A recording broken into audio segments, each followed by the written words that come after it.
కార్తీక మాసం రెండవ మంగళవారం సందర్భంగా ఏలూరు జిల్లా జంగారెడ్డిగూడెం మండలం గూడెం గ్రామంలో తెల్లమది చెట్టు కింద స్వయంభూగా వెలిసిన శ్రీ మద్ది ఆంజనేయ స్వామి దర్శనార్థం పెద్ద సంఖ్యలో భక్తులు తరలివచ్చారు. ఈ క్షేత్రానికి చుట్టుపక్కల గ్రామాల నుంచి గాక సుదూర ప్రాంతాల నుండి స్వామివారిని దర్శించుకుని మొక్కులు చెల్లించుకోవడానికి పెద్ద సంఖ్యలో భక్తులు తరలివచ్చారు. దీంతో పోలీసులు భారీ బందోబస్తు చేశారు.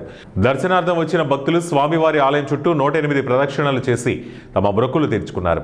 స్వామివారికి ప్రీతికరమైన తమలపాకులతో అష్టోత్తర పూజలను, అన్నప్రాసనలను, వాహన పూజలను చేశారు. ఆలయంలోని ఉసిరి చెట్టు కింద కార్తీక దీపాలను వెలిగించారు.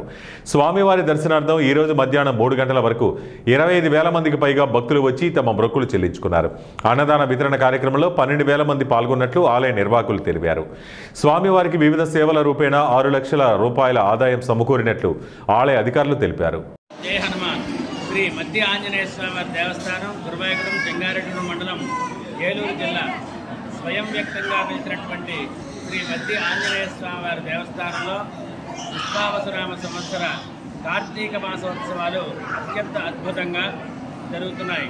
అందులో భాగంగా ఈరోజు స్వామివారికి ఎంతో ప్రీతికరమైనటువంటి రోజు శనివారం మంగళవారం కావడంతో ప్రాతకాలం నుంచి స్వామివారి నిత్యార్చన కైంకర్యముల అనంతరము సర్వదర్శనము, అదే రకంగా గర్భాలయ దర్శనము కూడా 5 గంటల నుంచి ప్రారంభించడం జరుగుతుంది.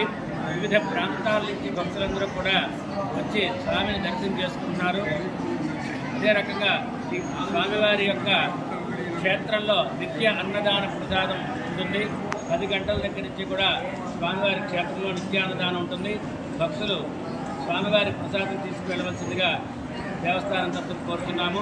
అదే రకంగా ఈ కార్తీక మాసోత్సవాల్లో భాగంగా ప్రతి బుధవారము కూడా 1,00,000 పుష్పార్చన, ప్రతి సోమవారము కూడా 1,00,000 తమలపాకుల పూజ, అదేవిధంగా ప్రతి శనివారము కూడా పంచామృతాభిషేకము, ఆదివారం నాడు హనుమత్ హోమము, సూత్ర హనుమత్ కళ్యాణంతో అంగరంగ వైభవంగా కార్తీక మాసోత్సవాలు జరుగుతున్నాయి. ఈ కార్యక్రమాలన్నీ కూడా వైఖానస ఆగమ